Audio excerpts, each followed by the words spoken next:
Om Shanti. Good morning प्यारे मीठे भाइयों बहनों।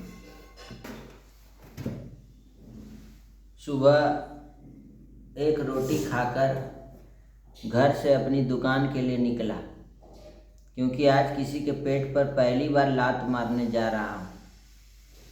ये बात अंदर ही अंदर कचोट रही है। अपने आसपास किसी को रोटी के लिए तरसाना पड़े, इस पर विकट काल में अपने पेट पर ही आन पड़ी। 2 साल पहले ही अपनी सारी जमा पूंजी लगाकर कपड़े का शोरूम खोला, मगर सामान की बिक्री अब आधी हो गई।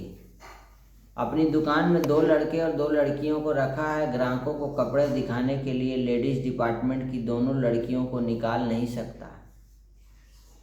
एक तो कपड़ों की बिक्री उन्हों की ज़्यादा है, दूसरे वो बहुत गरीब हैं। 2 लड़कों में से एक पुराना है और वो घर में इकलौता कमाने वाला है। हाँ, जो नया वाला लड़का है दीपक, मैंने विचार उसी पर किया है। शायद उसका एक भाई भी है जो अच्छी जगह नौकरी करता है और वो खुद भी तेज तर्रार हंसमुख है। उसे कहीं भी और भी काम मिल सकता है। पिछले 7 महीनों में मैं बिल्कुल टूट चुका हूँ। स्थिति को देखते हुए एक वर्कर कम करना मेरी मजबूरी है, और यही सब सोचता दुकान पर पहुँचा। चारों आ चुके थे। मैंने चारों को बुलाया और बड़ी उदास होकर बोला, देखो, दुकान की स्थिति तुम सबको पता है। मैं तुम सब को काम पर नहीं रख सकता। चारों के माथे पर चिंता की लकीरें उभर आई। मैंने पानी से अपने गले को तर किया और कहा, किसी एक का हिसाब आज करना है तो दीपक तुम्हें कहीं और काम ढूंढना होगा। बोला, जी अंकल जी। मैंने उसे पहली बार इतना उदास देखा। बाकियों के चेहरे पर भी कोई खास प्रसन्नता नहीं थी। एक लड़की जो शायद उसी के मोहल्ले से आती है, कुछ कहते कहते रुक गई। क्या बात है बेटी, तुम कुछ कह रही थी? तो बोली, अंकल जी, इसके भाई का भी काम कुछ 1 महीने पहले छूट गया है और इसकी मम्मी बीमार रहती है। मेरी नज़र दीपक के चेहरे पर गई। आंखों में जिम्मेदारी के आंसू थे जो वो अपने हंसमुख चेहरे से छुपा रहा था। मैं कुछ बोलता कि तभी एक और दूसरी लड़की बोल पड़ी, अंकल जी बुरा ना माने तो एक बात बोलूं? हाँ हाँ बेटा, बोलो ना। किसी को निकालने से अच्छा है कि हमारे पैसे कम कर दो। 12,000 की जगह 9,000 कर दो आप।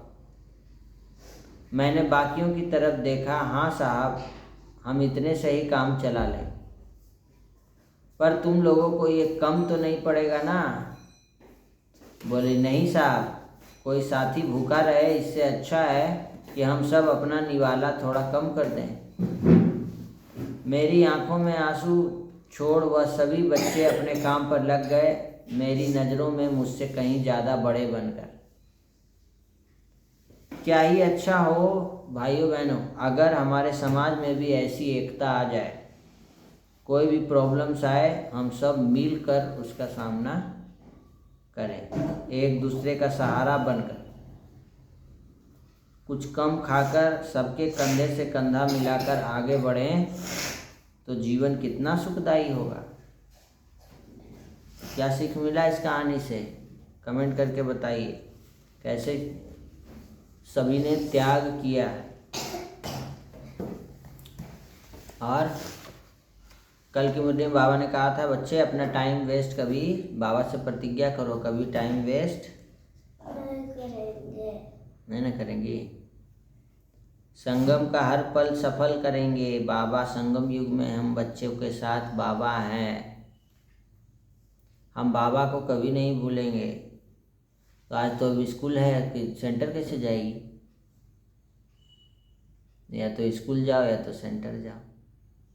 तो स्कूल जाना ज़रूरी है, सेंटर शाम को चल जाना, चाहे संडे को जाना है ना। हम लोग चले जाएंगे। तो स्कॉलरशिप लेने के लिए बाबा बोले हैं, पढ़ाई इतना अच्छा पढ़ो बाबा का जो स्कॉलरशिप दे बाबा। समझ में आया?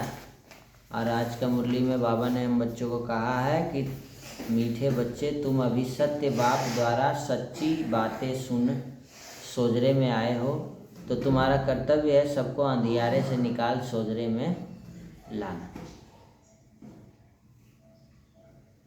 जब तुम बच्चे किसी को ज्ञान सुनाते हो तो कौन सी एक बात जरूर याद रखो, मुख से बार बार बाबा बाबा कहते रहो। इससे अपनापन समाप्त हो जाएगा, मैंपन नहीं आएगा।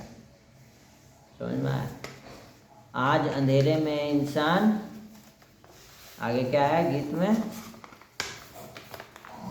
दीपक ज्योति जगा दे भगवान, ज्ञान की ज्योति, प्रेम की ज्योति, आनंद की ज्योति। सिर पर पापों का बोझा बहुत है, कैसे खटेगा? कहा जाता है ना, भगवान को याद करने से पाप कटते हैं। इसका क्या मतलब होता है? हमारे अंदर का जो भी खराब संस्कार है वो क्या हो जाता है? परिवर्तन हो जाता है। कैसे? भगवान की शक्ति से, याद से। तो सिर पर जो पापों का बोझ है उसे योग अग्नि से भस्म करना है। समझ में आया? एक बाबा, दूसरा ना कोई। शांति शांति कहाँ मिलेगा? शांति कहाँ मिलेगा? कहीं शांति नहीं। ये सब चिल्लाने से अच्छा है कि अपने शांत स्वधर्म में स्थित रहना है। बाबा कहते शांति तुम्हारा क्या है? स्वधर्म। शांति तुम्हारे गले का हार है। ये देह अभिमान में आ जाते हो, माया का गेट खुल जाता है। कल बोले ना, तो देह अभिमान में आकर मैं और मेरा जो कहते हो ना, उसी से शांति क्या हो जाता है? भंग हो जाता है। तो मैं और मेरा शब्द नहीं कहना, मैं, मेरा मेरा मेरा। स्वयं को आत्मा निश्चय करना और अपनी सतोगुणी दृष्टि द्वारा अन्य आत्माओं की दृष्टि वृत्ति का परिवर्तन करने वाले साक्षात्कार मूर्त भव। आपका जो दृष्टि है वो सतोगुणी है।